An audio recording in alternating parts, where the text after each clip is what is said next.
जिन गफलतों में हमने आपने अब तक जो वक्त गुजारा है, अब इस वक्त के हालात उस गफलत में वक्त गुजारने की नहीं।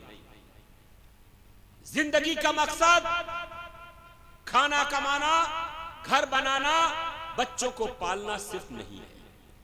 जिंदगी का मकसद, हमारी इस तख्लीक का मकसद अल्लाह ताला की इबादत करना है। बेशक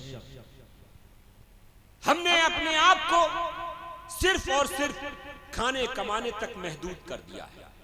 कमाइए, बिजनेस कीजिए, तालीम हासिल कीजिए, नौकरी कीजिए, मगर सबसे पहले अपने आप को एक सच्चा पक्का मुसलमान बनाइए। बेशक बेशक। घर से निकलो तो पता जेब में रख कर निकलो, घर से निकलो तो पता जेब में रख कर निकलो। बेशक। हाथ से चेहरे की पहचान मिटा देते, अल्लाह अल्लाह। बेशक। हाथ से चेहरे की पहचान मिटा देते हैं। न जाने उजाले अपनी यादों के हमारे साथ, उजाले अपनी यादों के हमारे साथ रहने दो। न जाने किस गली में जिंदगी की शाम हो जाए। बेशक बेशक। मैं अपने इन बच्चों और नौजवानों को मैसेज देना चाहता हूं, आप अपनी जान की हिफाजत कीजिए, अपने ईमान की हिफाजत कीजिए, अपनी फैमिली की हिफाजत कीजिए। उसके लिए आपको तीर और तलवार उठाने की जरूरत नहीं, कोई एटम बम बंदूक उठाने की जरूरत नहीं। कुरान की तरफ चलते हैं। कैसे नाजुक हालात हैं, हम देश परदेश जाते रहते हैं, हम सफर करते रहते हैं, कब कहां पर क्या सिचुएशन क्रिएट हो जाए हमें कतई अंदाजा नहीं है कि एक कदम पर हालात क्या हो सकते हैं। ऐसे हालात की आपने कोई तैयारी की? कोई तैयारी नहीं। कुरान क्या कहता है, हदीस क्या कहती है? आज जो दीन के मानने वालों पर जो जुल्म ज्यादती, जो बर्बरियत ढाई जा रही है, ये जुल्म सितम तारीख इस्लाम में पहली बार नहीं हो रहा है। इससे पहले भी इस्लामी तारीख के अंदर बहुत बड़े जुल्म सितम के पहाड़ इस्लाम को मानने वालों पर तोड़े गए। बेशक। मगर हर दौर में लोगों ने अपने आप को मजबूत करके उस मुसीबत का मुकाबला और सामना किया। आप जानते हैं, मैं आपकी सिर्फ समझने के लिए वाकया 2 मिनट में बयान करना चाहता हूं। आपने अबरहा का वाकया सुना होगा। खाना काबा जो हमारा है, जिसमें हम लोग तवाफ करने जाते हैं, अल्लाह का घर कहलाता है। उस खाना काबा पर अटैक करने के लिए अबरहा ने कोशिश की कि हम खाना काबा को ढा देंगे। अबरहा बहुत बड़े बड़े लश्कर लेकर, बड़े लश्करों में बड़े बड़े ताकतवर हाथी और उस पर बड़े बड़े शहसवार थे। वो खाना काबा को ढाने के लिए चला कि मैं खाना काबा को मिटा दूंगा। खाना काबा के मुतवल्ली हजरत अब्दुल मुत्तलिब, प्यारे आका सल्लल्लाहु ताला अलैहि वसल्लम के दादा मोहतरम, वो खाना काबा के मुतवल्ली थे।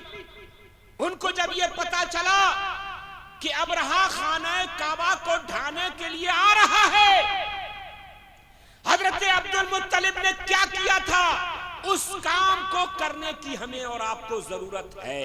हजरत अब्दुल मुत्तलिब लोगों की बस्ती में गए, लोगों के दरवाजे दरवाजे खटखटाकर हजरत अब्दुल मुत्तलिब ने कहा, ऐ लोगों, होशियार हो जाओ, खबरदार हो जाओ, अबरहा खाना काबा को ढाने के लिए आ रहा है, आओ घरों से निकलो, अल्लाह की बारगाह में चलकर दुआ करते हैं।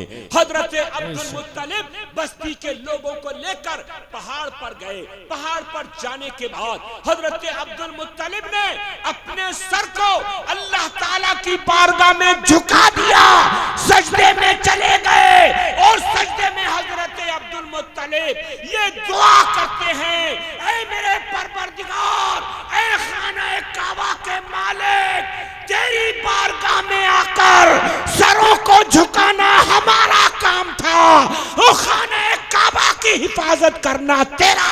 वाह वाह। बेशक।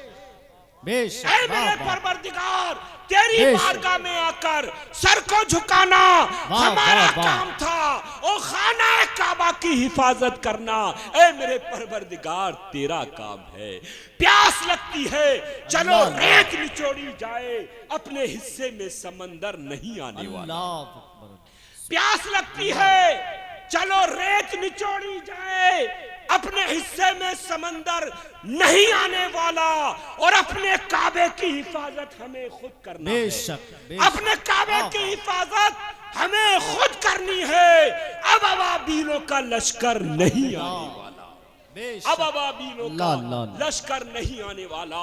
हजरत अब्दुल मुत्तलिब ने उधर सजदे में गिरकर अल्लाह ताला से इन अल्फाज के साथ दुआ फरमाई है। अल्लाह ताला की मदद आई। नन्ही नन्ही चिड़ियां जिन्हें अबाबील कहा जाता है, वो चिड़ियां अपनी चोंच में नन्ही सी कंकरी दरिया से समंदर से उठाकर लेकर आई। और जब अबरहा का लश्कर बड़े बड़े हाथियों पर जब वो नन्ही सी चोंच से नन्ही सी कंकरी को वो जब गिरा रही थी, अल्लाह ताला ने उस कंकरी को ऐसा आइटम बम बनाया था कि वो छोटी सी कंकरी जो हाथी पर बैठा उसे फाड़ा और हाथी को फाड़कर जमीन में धंसा दिया था। ये अल्लाह ताला की मदद थी। बेशक, बेशक। तो हमें और आपको, वक्त कम है, मैं बहुत कम वक्त लेकर बात कहना खत्म करूंगा। हमें इस वक्त के अपने नौजवानों को ये मैसेज देना है कि हमें अपनी अपनी हिफाजत करनी चाहिए, अल्लाह ताला से दुआ करनी चाहिए। किसी भी मुसीबत से निपटने के लिए सिर्फ सोचना काफी नहीं है, सिर्फ मोबाइल पर खबरें देखना काफी नहीं है, सिर्फ तज़किरे तबसरे करना काफी नहीं है। उसके लिए हमें कोई ना कोई प्रोग्राम, कोई ना कोई ऐसा लाहे अमल तैयार करना चाहिए जिससे हम उन चीजों का मुकाबला कर सकें। उसके निपटने के लिए बस एक मैसेज मैं आपको दूंगा, आयतल कुर्सी। आप मस्जिद में नमाज पढ़ने जाएं, हमारे तमाम आइम्मा इकराम यहाँ बैठे हैं, ये हमारे इमाम हजरात बहुत ही मेहनती, बहुत ही मुखलिस हैं। आप कभी भी अपने इमाम के पास जाकर आयतल कुर्सी जरूर याद कर लीजिए। अल्लाह ताला का फरमान है, प्यारे आका का फरमान है, जब कोई इंसान घर से निकलते वक्त आयतल कुर्सी पढ़कर अपने ऊपर दम कर लेता है तो अल्लाह ताला उस आयतल कुर्सी की बरकत से एक फरिश्ता आपका सिक्योरिटी गार्ड बनाकर अल्लाह ताला आपके साथ भेज देता है। जब तक आप वापस नहीं आते, वो सिक्योरिटी गार्ड, वो फरिश्ता आपकी हिफाजत करता रहता है। और जब आप घर में बासलामत वापस आ जाते हैं तो उस फरिश्ते की ड्यूटी खत्म हो जाती है। इतना अगर नहीं कर सकते तो फिर कुछ करने की जरूरत उम्मीद मत करो। आयतल कुर्सी जरूर याद करो, घर से कहीं भी निकलो आयतल कुर्सी पढ़कर अपने ऊपर दम करके निकलो। इंशाअल्लाह ताला अल्लाह ताला की मदद आयतल कुर्सी की बरकत से वो तुम्हारे मुहाफिजीन तुम्हारे साथ चलेंगे।